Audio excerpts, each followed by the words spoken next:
Girl talk. आंचल खुद रोहिणी की कैसे बन गई दोस्त। एक दिन साहिल के सेलफोन की घंटी बजने पर जब आंचल ने उसके स्क्रीन पर रोहिणी का नाम देखा तो उसके माथे पर त्योरियां चढ़ गईं। रोहिणी के महफिल में कदम रखते ही संगी साथी जो अपने दोस्त साहिल की शादी में नाच रहे थे, उनके कदम वहीं के वहीं रुक गए। सभी रोहिणी के बदले रूप को देखने लगे। रोहिणी, तू ही है ना? मोहन की आंखों के साथ साथ उसका मुंह भी खुला का खुला रह गया। वरमाला होने को थी। दूल्हा दुल्हन स्टेज पर आ चुके थे। दोस्त स्टेज के सामने मस्ती से नाच रहे थे। तभी रोहिणी के आते ही सारी महफिल का ध्यान उसकी तरफ खिंच गया। यह तो होना ही था। वह लड़की जो कभी लड़कों का पर्यायवाची समझी जाती थी, आज भला की खूबसूरत लग रही थी। गोल्डन बॉर्डर की हल्की पीली साड़ी पहने, खुले घुंघरैले केसों और सुंदर गहनों से लदी फंदी रोहिणी आज परियों को भी मात दे रही थी। रोहिणी को इस रूप में कॉलेज के किसी भी दोस्त ने आज तक नहीं देखा था। अरे यार, पहले पूछ ले कहीं कोई और न हो। मनीष ने मोहन के साथ मिलकर ठिठोली की। पूछने की कोई ज़रूरत नहीं, हूँ मैं ही। मैंने सोचा कि आज साहिल को दिखा दूँ कि उसने क्या खोया है। रोहिणी स्टेज पर चढ़ते हुए बोली, पर अब तो लेट हो गई। अब क्या फ़ायदा जब साहिल दूल्हा बन चुका। मोहन के कहते ही सब हंसने लगे। हंसी खिंचाई के इस माहौल में आंचल गंभीर थी। दुल्हन बनी बैठी होने के कारण वह कुछ कह नहीं सकती थी, और फिर साहिल को जानती भी कहाँ थी। वह यह रिश्ता माता पिता ने ढूंढा था। मेरठ के पास एक छोटे से कस्बे की लड़की को दिल्ली में रहने वाला अच्छा वर मिला तो सभी की खुशी का ठिकाना नहीं रहा। आनन फानन उसकी शादी तय कर दी गई थी। लेकिन आज ये सब बातें सुनकर उसका दिल बैठा जा रहा था कि कहीं गलती तो नहीं कर बैठी वह। यह लड़की खुले आम सबके सामने क्या कुछ कह रही है और सब हंस रहे हैं। साहिल भी कुछ नहीं कह रहे। ऐसी बातें क्या लड़कियों को शोभा देती है? साड़ी पहन लेने से संस्कार नहीं आ जाते। इन्हीं सब विचारों में उलझती आंचल ने धीरे से आंखें उठाकर साहिल की ओर देखा। अरे यार रोहिणी, अभी तो मेरी शादी भी नहीं हुई है। अभी से लड़ाई करवाओगी क्या? आंचल की आंखों के भाव शायद साहिल को समझ आ गए थे। शादी करके आंचल दिल्ली आ गई। कुछ दिन उसे नई गृहस्थी में बसाने हेतु उसकी सास साथ रही। ससुर जी की नौकरी जामन नगर में थी, इसलिए घर गृहस्थी बस जाने पर सास को वहीं लौटना था। कुछ ही दिनों में आंचल तथा उसकी सास में मधुर रिश्ता बन गया। वह बहुत खुश थी। दिल्ली में अच्छा मकान, सारी सुख सुविधाएं, साज सज्जा, सास के मधुर संबंध, पति के प्यार में पूरी तरह सराबोर। उसने कभी सोचा भी न था कि उसकी शादीशुदा जिंदगी की इतनी खुशहाल शुरुआत होगी। अपने मायके फ़ोन करके वह यहाँ की तारीफ़ों के पुल बांधती रहती। खाना बनाना, घर को सलीके से रखना, पहनने ओढ़ने की तहजीब व बातचीत में माधुर्य, इन सभी गुणों से उसने भी अपनी सास तथा साहिल का मन जल्द ही मोह लिया। मम्मी फिर जल्दी आना, सास के पांव छूते हुए उसने कहा। आंचल, मैं मम्मी को स्टेशन छोड़कर आता हूँ। कहते हुए साहिल व उसकी माँ कार में सवार हो निकल गए। आज पहली बार आंचल घर पर अकेली थी। वह गुनगुनाती हुई अपने घर को संवारने लगी। तभी फ़ोन की घंटी बजी तो उसने ध्यान दिया कि साहिल अपना सेल फोन घर पर ही भूल गए हैं। साहिल के फ़ोन की स्क्रीन पर रोहिणी का नाम पढ़ वह सोचने लगी कि यह तो उसी लड़की का नाम है। फ़ोन उठाऊं या नहीं। माथे पर त्योरियां चढ़ गए। फिर आंचल ने फ़ोन उठा लिया, किंतु हेलो नहीं बोला। वह सुनना चाहती थी कि रोहिणी कैसे पुकारती है साहिल को। Hello dear, WhatsApp. रोहिणी की आवाज़ में गर्मजोशी थी। खो ही गए तुम तो शादी के बाद। साहिल तो घर पर नहीं है, आंचल ने रूखा सा जवाब दिया। ओह, तुम आंचल हो ना? तुम मुझे नहीं पहचान पाओगी। सिर्फ शादी में मुलाकात हुई थी और शादी में इतने नए चेहरे मिलते हैं कि याद रखना मुमकिन नहीं। रोहिणी की आवाज़ में अभी भी गर्मजोशी थी। आंचल ने रोहिणी की बातों का कोई उत्तर न दिया। कोई काम था आपको मेरे पति से? मेरे पति से के संबोधन पर रोहिणी हंस पड़ी। नहीं, साहिल से नहीं, आंटी से बात करनी थी। वे जामन नगर जा चुकी हैं। क्या बात करनी थी मुझे बता दीजिए। आंचल का स्वर अब भी रूखा था। कुछ खास काम नहीं, बस ऐसे ही, कह रोहिणी चुप हो गई। आंचल का बात करने का ढंग उसे अटपटा लग रहा था, मानो वह रोहिणी से बात करना नहीं चाह रही। ठीक है, कहकर आंचल ने फ़ोन काट दिया। उसका मन उदास हो गया। साहिल तो दोस्त है, पर यह लड़की तो उसकी सास से भी बातचीत करती है। क्या पता कब से करती हो। उसके शहर में लड़के और लड़की के बीच इस तरह की दोस्ती के बारे में सोच भी नहीं सकते थे।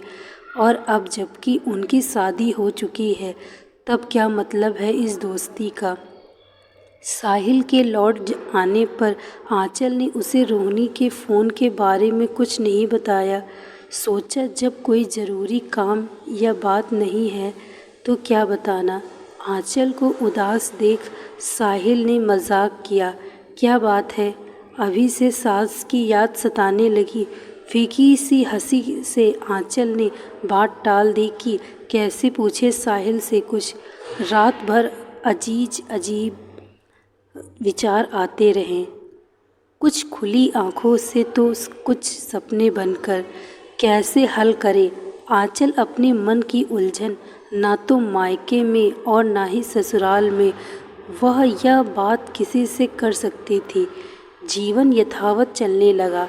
साहिल सुबह से देर शाम तक ऑफिस में रहता और आंचल घर में मगन रहती। उसे इसी जिंदगी का इंतजार था। अब अपनी मनपसंद जिंदगी जी पाकर वह बहुत खुश थी। एक शाम घर लौटकर साहिल ने कहा, आंचल, मैं रोहिणी को खाने पर बुलाना चाहता हूँ। मैं चाहता हूँ उसे तुम्हारे हाथों का लजीज खाना खिलाऊं। इस रविवार को बुलाया है मैंने उसे।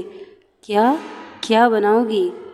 आपने मुझे बता दिया है तो कुछ अच्छा ही बनाऊंगी, आप फिक्र मत कीजिए। आंचल ने साहिल को तो आश्वस्त कर दिया, किंतु स्वयं चिंताग्रस्त हो गई। रविवार को रोहिणी का रूप उसकी शादी के दिन से बिल्कुल विपरीत था। जींस टॉप, कसे केस। आज रोहिणी के नैनन कस पर गौर किया था आंचल ने। वह वाकई खूबसूरत थी।